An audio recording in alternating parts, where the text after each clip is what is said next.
ધાંગધ્રામાં ત્યજી દીધેલ નવજાત બાળકી મામલે પોલીસે 3ને ઝડપી પાડ્યા। ધાંગધ્રાના ઈસદરા રોડ પર આવેલ કેનાલ પાસે જંગલમાંથી ત્યજી દીધેલ નવજાત બાળકી મામલે પોલીસે ગણતરીના જ કલાકોમાં 2 મહિલા અને 1 પુરુષ સહિત 3ને પકડી પાડ્યા છે। એક આરોપીને પકડી પાડવા માટે ચક્રો ગતિમાન કર્યા છે। સુરેન્દ્રનગર જિલ્લાના ધાંગધ્રા તાલુકાના ઈસદરા રોડ પર આવેલ કેનાલ પાસેના જંગલ વિસ્તારમાં 2 મિત્રો નરસિંહભાઈ ઠાકોર તથા કુકાભાઈ રબારીને એક પથ્થર નીચે અજુગતો અવાજ સંભળાતા તેમણે અજુગતું લાગતા તાત્કાલિક નજીક હરિપર ગામના મુમાભાઈ રબારી મિતુલભાઈ પટેલને જાણ કરી તેમણે પોતાના ખાનગી વાહન મારફતે તાત્કાલિક ઘટના સ્થળે પહોંચી જોતા જ પોતાના પગ નીચેથી જમીન ધસી જાય તેમ નવજાત દટાયેલ બાળકી દેખાતા તરત જ 108 તથા ધાંગધ્રા તાલુકા પોલીસને જાણ કરી હતી। ધાંગધ્રા તાલુકા પોલીસ ટીમ ઘટના સ્થળે પહોંચી હતી અને બાળકીને પ્રથમ સારવાર અર્થે ધાંગધ્રાની સરકારી હોસ્પિટલ ખાતે ખસેડવામાં આવી અને ત્યારબાદ વધુ સારવાર માટે સુરેન્દ્રનગરની હોસ્પિટલ ખાતે ખસેડવામાં આવી હતી। આ મામલાની પોલીસે ગંભીરતાથી જીવણટભરી તપાસ હાથ ધરતા ગણતરીના જ કલાકોમાં ત્યજી દીધેલ નવજાત બાળકી મામલે પોલીસે 2 મહિલા તથા 1 પુરુષ મળી 3ની અટક કરી તપાસ હાથ ધરી હતી, જેમાં પ્રેમ સંબંધમાં બાળકીનો જન્મ થયો હોવાનું સામે આવ્યું હતું, જેમાં માતા, નાની તથા 2 પડોશીઓ દ્વારા આ અમાનુષી કૃત્ય કર્યું હતું। હાલ પોલીસે 3 આરોપીઓને પકડી પાડ્યા છે। ત્યારે હજુ સંગીતાબેન સૌજીભાઈ નામની મહિલા આરોપીને પકડી પાડવા માટે ચક્રો ગતિમાન કર્યા છે। Story report by Dinesh Gambha સાથે જયેશકુમાર ઝાલા, ધાંગધ્રા। જામનગરથી માતાના મઢ યાત્રાએ પુત્રની તસવીર સાથે માતા પિતા નીકળ્યા। વર્ષો સુધી જામનગરથી માતાના મઢ યાત્રાએ લઈ જતો પુત્ર અકસ્માતમાં મૃત્યુ પામ્યા બાદ હવે તેના માતા પિતા પુત્રની તસવીર સાથે દર વર્ષે માતાના મઢ પહોંચી આવે છે। જામનગર ખાતે રહેતું એક વૃદ્ધ દંપતી જામનગરથી માતાના મઢ દર વર્ષે આસો નવરાત્રિમાં દર્શન કરવા માટે આવે છે। એ પરંપરા આજે પણ એ વૃદ્ધ દંપતીએ જાળવી રાખે છે, પરંતુ ફરક એટલો પડ્યો છે કે દર વર્ષે તેમનો પુત્ર માં આશાપુરાના દર્શન કરાવવા માટે માતા પિતાને લઈ આવતો હતો। એ ગૌરક્ષક તરીકે જામનગરમાં પ્રખ્યાત પુત્ર 2017માં અકસ્માતમાં મૃત્યુ પામ્યા બાદ તેના માતા પિતા પુત્રની યાદમાં પુત્રની તસવીર હાથમાં રાખી અને જે તે વખતે પુત્રના મિત્રોએ આર્થિક મદદ કરીને પુત્રએ ખરીદેલી રિક્ષાથી દર વર્ષે આશો નવરાત્રિમાં માતાના મઢ આવી રહ્યા છે। આ વખતે જામનગરથી ઓટો રિક્ષાથી નીકળ્યા બાદ ભુજ પહોંચેલ અને ભુજના માધાપર નજીક કચ્છના પત્રકાર મિત્રો દ્વારા ઊભા કરાયેલ એવા કેમ્પમાં આવીને પોતાની લાગણી વ્યક્ત કરતા જણાવ્યું હતું કે તેમના પુત્રની યાદમાં આ દંપતી હજુ પણ માતાના મઢ આવે છે અને પુત્રની તસવીરને હાથમાં રાખી માં આશાપુરાના દર્શન કરાવે છે। સદગત પુત્રની વૃદ્ધ માતાએ આ અંગે લાગણીસભર શબ્દોમાં જણાવ્યું હતું। Story report by Karan Vaghela, Bhuj. ભુજના વોર્ડ નંબર 2 અને 3માં ગટર ઉભરાવાની સમસ્યા યથાવત રહેવા પામી છે। ગટર ઉભરાવાની સમસ્યાથી લોકો ત્રાહિમામ પોકારી ઉઠ્યા છે। Story report by Karan Vaghela, Bhuj.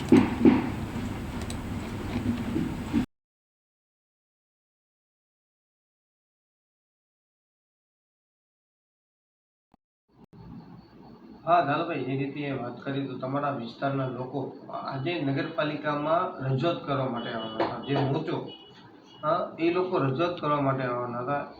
આખી સમગ્ર કઈ રીતનો આખો માહોલ હતો ને ઘણા સમયથી તમારા વિસ્તારમાં ગટરની સમસ્યા છે, લોકોમાં આક્રોશ પણ જોવા મળતો હોય છે। આજે તમે જે નગરસેવક ચૂંટાયેલા છો તો તમારા કને પણ રજૂઆત આવી છે, એ અંગે આપણું શું કહેવું છે? આજે જ મને ફોન આવ્યો વિસ્તારમાંથી, શેખ ફરિયો કરીને છે, ભલે વોર્ડ નંબર 2માં આવે છે, સામેનો ભાગ છે બાપાદરનો રોડ 3માં આવે છે, બરાબર છે।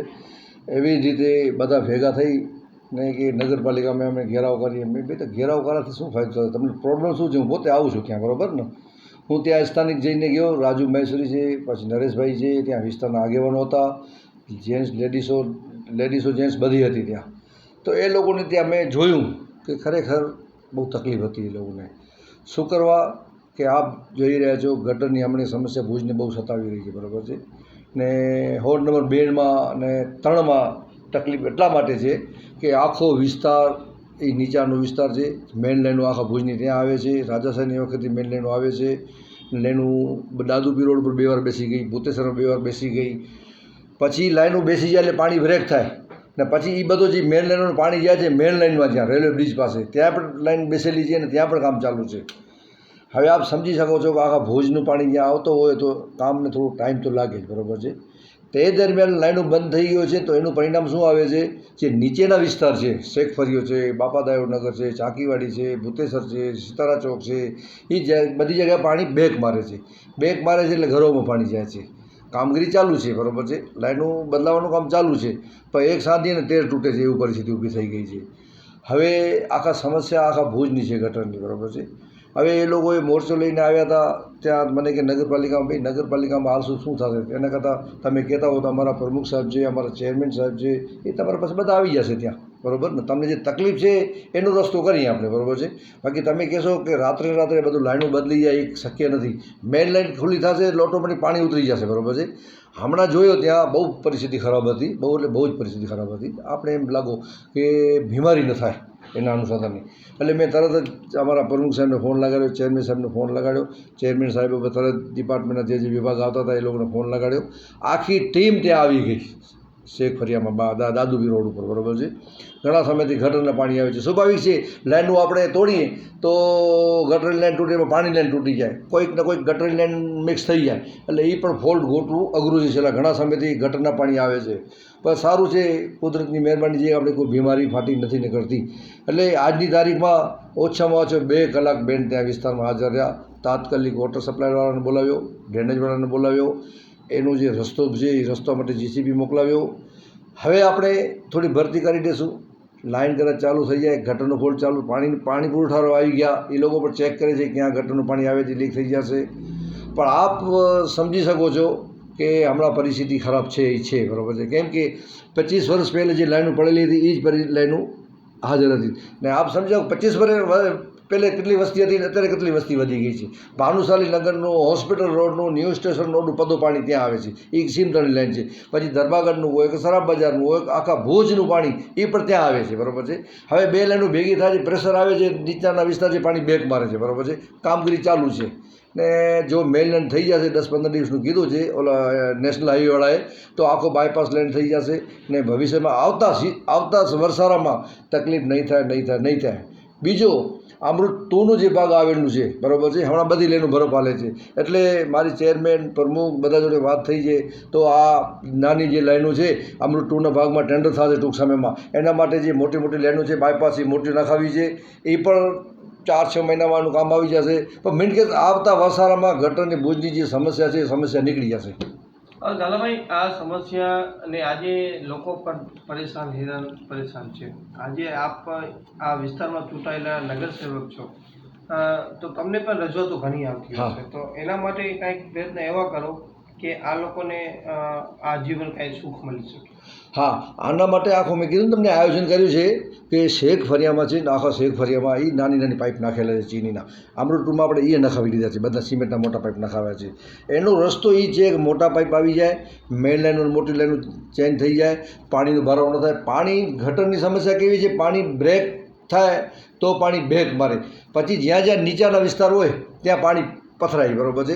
એના માટે અમૃત 2નો જે મોટો ભાગ છે, આખો 55 કે 60 કરોડ મને લાગે એવો ભાગ છે, એમાંથી મેન લાઈન દાદુપીર રોડની મેં નાખી કીધી છે, દાંડીવાલા હનુમાન છે અહીંયાથી કરી ને ઠેઠ અમરનગર સુધી છે. પછી રેલવે સ્ટેશનની મેન લાઈન છે, જે કાયમી રેલવે સ્ટેશનમાં ભરાવો રહે છે, બરાબર છે.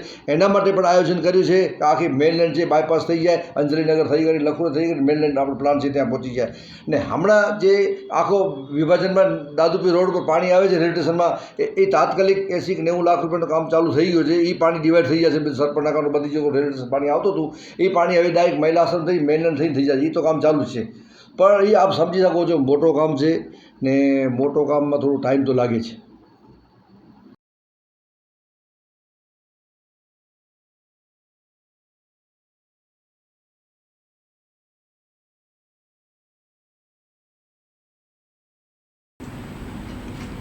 પ્રાંતિજના દલાની મુવાડી પાસે અકસ્માત બાદ લૂંટની ઘટના બની. કાર પલટી ગયા બાદ લૂંટ થયાની પોલીસને જાણ કરવામાં આવી હતી. કાર ચાલકે અંદાજે 1.5 કરોડ ભરેલા 2 થેલા લૂંટાયાની પોલીસને જાણ કરી હતી. 2 બાઇક ચાલકોએ રૂપિયા ભરેલો થેલો લઈને ફરાર થઈ ગયા હતા. ઘટનાને પગલે પોલીસ ટીમોએ તપાસનો ધમધમાટ શરૂ કર્યો છે. સ્થાનિક અને એલસીબીએ તપાસ હાથ ધરી છે. Story report by Jitendra Solanki.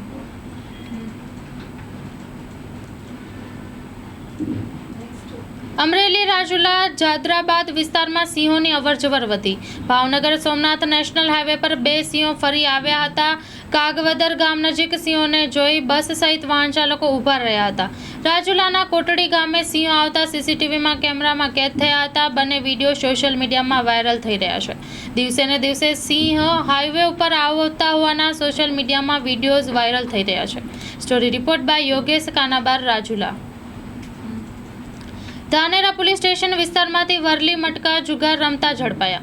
પૈસા વડે જુગાર રમતા 2 ઈસમોને પોલીસે ઝડપી પાડ્યા છે. કુલ 32,680નો મુદ્દામાલ સહિત ડાયરી સહિત જપ્ત કરવામાં આવ્યા છે.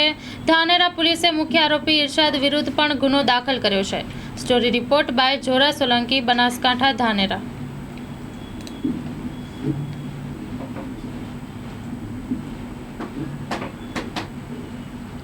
ભુજ ખાતે નમો પદયાત્રી કેમ્પમાં લોકસંગીતનું આયોજન કરવામાં આવ્યું.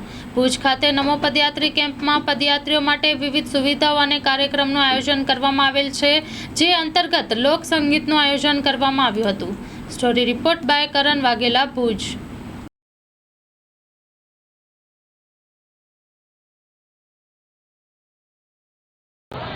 ડાયરેક્ટ જે રીતે આજે મહાઆરતીનું પણ આયોજન કરવામાં આવ્યું ભવ્ય પગયાત્રીનું પણ ઘણો પ્રમાણ વધી ગયું છે. આજે નમો કેમ્પની મુલાકાત છે. સૌપ્રથમ તો દર્શક મિત્રોને બધાને જય માતાજી. ખૂબ જ સુંદર આયોજન. જેમ આ વર્ષે આમ તો 20 વર્ષથી પદયાત્રી કેમ્પનું આયોજન થાય છે અને અમારા ભાઈ સંસ્થાપક જયંતિભાઈ એમની પણ અત્રે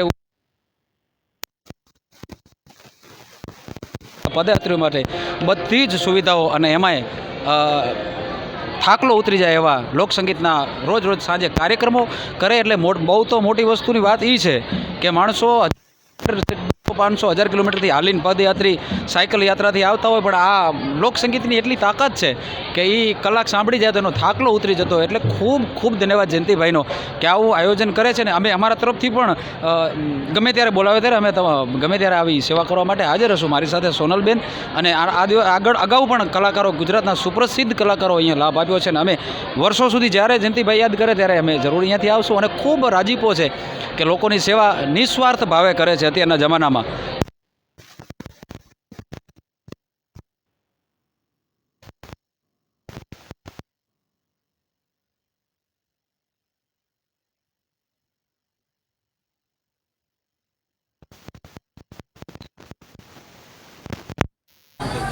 પણ એ સમયે આ કેમ્પમાં એ સમયે પણ કાર્યક્રમો થતા હતા ત્યારે મારું સપનું કે એક દિવસ મને આ સ્ટેજ ઉપર ગાવા મળે. અને મને વિશાલભાઈ ગઢવીનો ફોન આવ્યો. ખૂબ રાજીપો થયો કે આ સ્ટેજ ઉપર મને ગાવા મળશે અને આજે કંઈક અલગ માતાજીના ગુણગાન ગાઈ અને અલગ રોનક ઊભી કરી માતાજીને પ્રાર્થના કરી. હા બેન, આજે નમો કેમ્પમાં આપ પધાર્યા છો. હા, ખૂબ ધન્યવાદ સૌપ્રથમ તો. અને નવરાત્રિ નિમિત્તે સૌને મારા જય માતાજી. અને આજે આ કેમ્પમાં આવી, નમો ગ્રુપ સેવા કેમ્પમાં આવીને મને ખૂબ આનંદ થયો છે અને ખૂબ સારી સુવિધાઓ રાખેલ છે. અને માતાજી હજી પણ એમને પ્રગતિ કરે એવી માતાજી પાસે પ્રાર્થના. જય માતાજી. આજે મહાઆરતીનું પણ આયોજન આખું ભવ્યથી એક અલગ આખું આયોજન કરવામાં આવ્યું છે. સાથે આજે તમે રમઝટ છે આજે બધા લોકો જોશે, શું છે? હા, અમને પણ ઘણી ઈચ્છા હતી અને અમારો માતાજીએ સપનું પૂરું કર્યું છે કે અમને આવા મોટા સ્ટેજ ઉપર ગાવાનો આજે મોકો મળ્યો છે. તો અમારી રીતે અમે સંપૂર્ણ મહેનત કરશું અને સૌને મજા આવે, આનંદ આવે એવી અમે મહેનત કરશું. અમારા દર્શક મિત્રોને બે કરી અને સૌને મારા જય માતાજી અને નવરાત્રિની ખૂબ શુભેચ્છાઓ.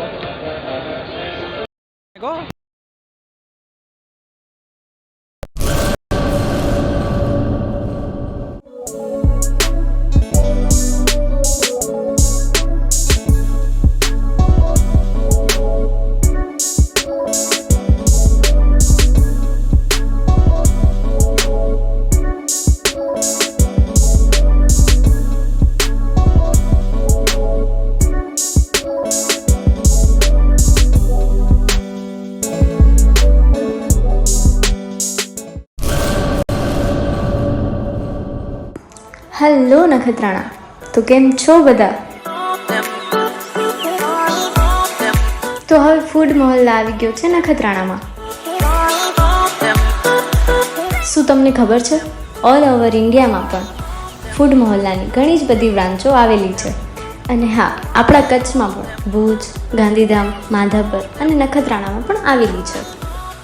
અને અહીંયા કને ઘણી જ બધી કોમ્બો ઓફર અવેલેબલ છે. અને એની સ્ટાર્ટિંગ પ્રાઇસ ખાલી 99 છે. યસ,